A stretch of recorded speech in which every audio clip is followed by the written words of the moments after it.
Let's go back to 15 July 2016, the day that my world turned upside down. That's the day I understood that life's not fair.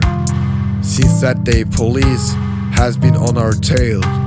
Tanks were on streets, never knew what happened. So I asked my mom, why are we all loved so little?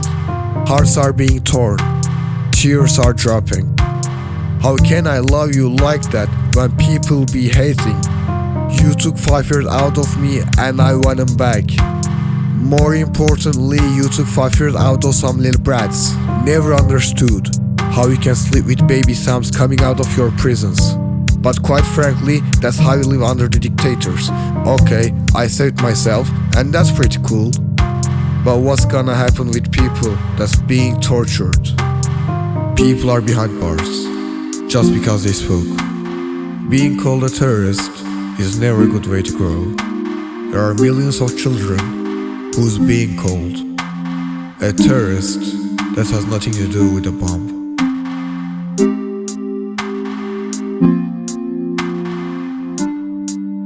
Cemal, thanks for sharing your story. Now I'm going to share mine.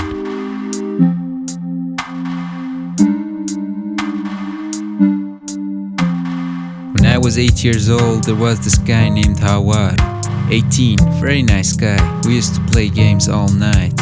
At the same time, there was Ronak, 16 years old, pretty smart. She used to read me books and talk to me about her art. At that point in my life, I had no friends. That's why I loved Hawar and Ronak from the bottom of my heart.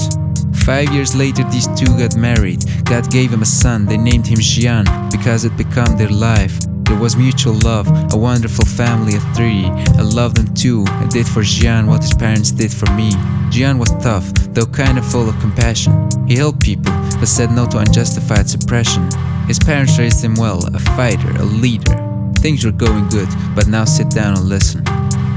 Once it was Hawar's birthday, Jian and Ronak wanted to surprise him. They went to the city center to buy him a present. On the street, the bastard cop told her to fix her hijab. She didn't want to obey, so a conflict broke out. Jian ran out to help his mother. Well, the shit had gotten wild, but those ugly motherfuckers know how to kill a child. One of them grabbed the kid, the other hit him in the head. There was blood, his body dropped, he was immediately dead. After that, Ronak stopped struggling in front of the van and went inside. She didn't care about her freedom, as she had just lost her life. When Hawar found out about this, he didn't sleep for 2 weeks. He called people, paid people, begged people, only to let him see his wife for a second. No news, all that work in vain. Then he got a call from the butchers. Ronak died under torture and pain. Her body was buried somewhere with her son, and no one knew where. If he tried to find their place, he'd also be buried there. That's when the call was over, and Hawar went to a mountain. No one ever saw him again. To this day I wonder how this life fell apart.